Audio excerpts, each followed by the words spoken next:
Ready to jump into the wacky world of Deadpool? Buckle up, because this one's a wild ride. This deep dive, we're all about the Merc with a mouth, and trust me, his Marvel Comics wiki page does not disappoint. Oh, not one bit. So how about we start with the man behind the mask, Wade Wilson. Sounds kind of normal for a guy who calls himself Deadpool, right? Yeah, you'd think with a name like that, his real name would be something like, I don't know, Scabby McSliceface. Right. But nope, it's just plain old Wade.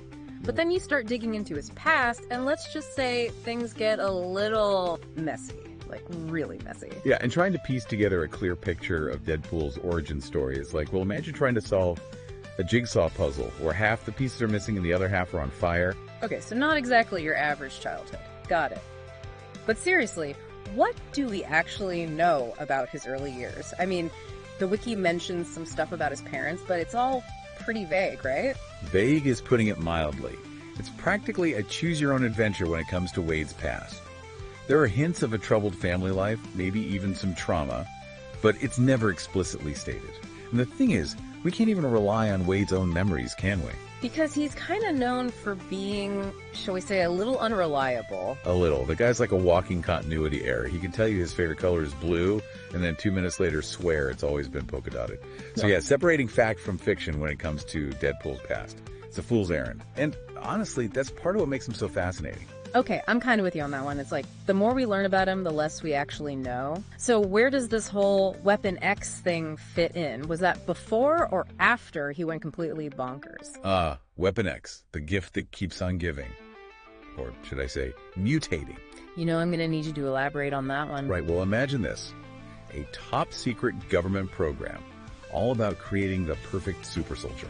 Sounds kind of familiar. Haven't we heard this one before? Oh yeah. Wolverine fans out there, you might recognize the drill. But with Deadpool, it's like they took the Weapon X blueprint and then decided to wing it halfway through. And by wing it, you mean? Let's just say the experiment went about as well as a lead balloon in a wind tunnel.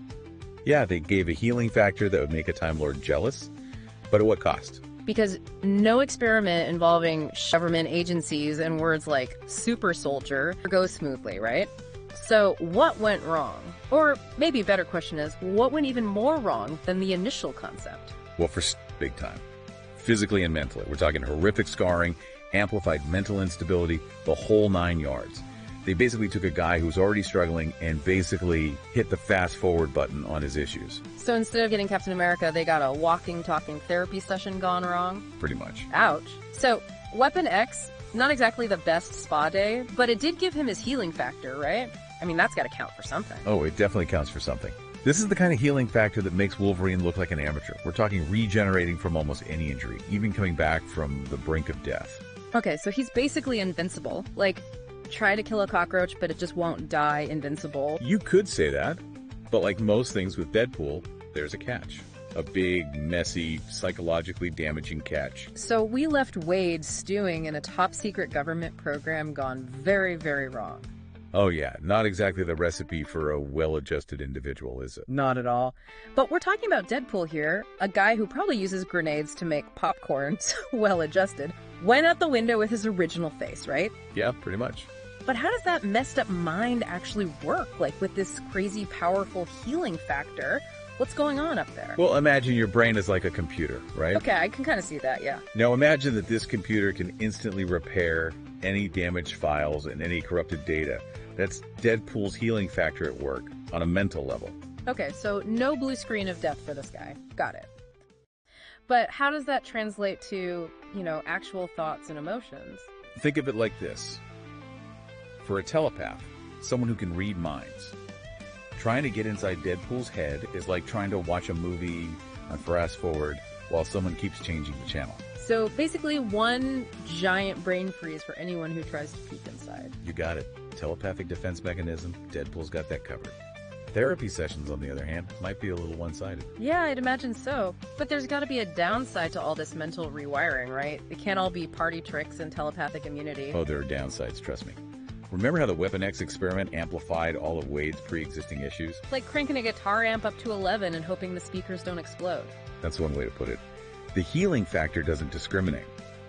It heals everything, but it also magnifies everything. Emotions, impulses, that weird craving for pineapple on pizza, it's all amplified. So even if it's something totally normal, his brain is just like, more, more, more. Pretty much. It's like trying to write a haiku on a runaway train. No wonder he's always cracking jokes and spouting pop culture references. It's like his brain's trying to find a channel that's not just static and screaming. Exactly. It's a coping mechanism, a way to latch onto something familiar, something external in the midst of all that internal chaos. Speak of chaos. We can't forget about the whole breaking the fourth wall thing, right? Like, how do you even wrap your head around the fact that Deadpool knows he's a comic book character? Get used to it. Eventually. I'm not sure I ever could, but okay. So he's aware of the audience, the writers, even the poor saps stuck in traffic on their way home from work. He's basically the ultimate multitasker. Fighting bad guys. Sure. Making snarky comments about the editor's choice of font. Why not? It's all part of the Deadpool experience. Talk about a distraction. How's anyone supposed to fight a guy who can jump between dimensions and make fun of your taste in music? Well, let's just say it makes him a pretty unpredictable opponent. Even Taskmaster, who can copy any fighting style, has trouble with Deadpool. Because just when Taskmaster thinks he's got Deadpool figured out, Wade will do something completely off script, like break into a Shakespearean sonnet, or challenge the audience to a staring contest. So basically, fighting Deadpool is like playing chess with a pigeon. No matter how good you are, it's going to knock over the pieces, poop on the board, and strut around like it won anyway. Pretty much. You never know what's coming next, and that's the beauty of it. It keeps everyone on their toes. And probably makes it really hard to write a comic book, but it can't all be random chaos and chimichanga cravings, right? There's got to be some method to this madness. So Deadpool, right? Master of the unexpected, king of chaos, and apparently a huge fan of breaking the fourth wall like it's made of cheap drywall. But here's the thing. This whole chimichanga-loving, katana-wielding wild card, he's not always a bad guy. That's the fascinating paradox of Deadpool, isn't it? You have this character who's practically synonymous with over-the-top violence, yet there are these surprising glimpses of, dare I say, a moral code. It's like finding a handwritten recipe for world peace tucked inside a copy of the anarchist's cookbook. Confusing, but kinda hopeful. Exactly. And one of the most telling examples is his stance on kids. Right, the whole Deadpool doesn't hurt kids thing. Which seems a little out of character for a guy who probably uses a flamethrower to make s'mores. You'd think so, wouldn't you? But it's there, in the source material, this line he won't cross. It suggests that beneath all the layers of insanity and dark humor, there's still a part of Wade Wilson that recognizes, and maybe even values, innocence. Or maybe he just really hates dealing with temper tantrums. Could be that too. But it's not just about the kids, is it? Look at his relationships with Weasel and Blind Owl. They're dysfunctional, sure, maybe even slightly toxic at times, but there's a weird kind of love there. Yeah, they're like the family you accidentally start a group chat with, loud, chaotic, and you can never quite figure out how to mute the notifications. And yet, you keep them around. You tolerate the craziness, because beneath it all, there's a bond. And I think that's what Deadpool craves more than anything genuine connection.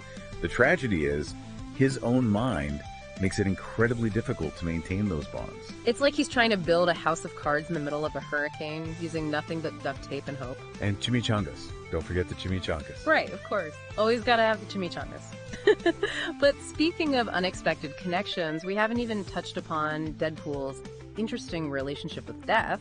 And I'm not talking about his near constant flirtation with the Grim Reaper. I'm talking about actual capital D death. Ah, yes. His relationship with death is definitely one of the more, shall we say, unconventional love stories in comic book history. It's like Romeo and Juliet decided to rewrite their story as a dark comedy set in a taco truck. And with more katanas.